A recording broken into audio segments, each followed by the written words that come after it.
جناب ذکریہ کی زوجہ بھی جناب مریم کی والدہ کی طرح بھانج تھی اور حکیم تھی۔ یہی وجہ تھی کہ جناب ذکریہ بڑھاپے تک لاولد رہے۔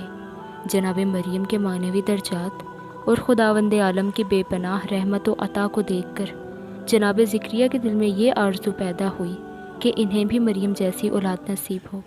بارگاہ خداوندی میں دعا فرمائی کہ اے خداوندہ، مجھے ایک نیک صالح فرزند عطا فرما جس میں تیری خوشنودی ہو اور جو میرا اور آل یعقوب کا وارث ہو۔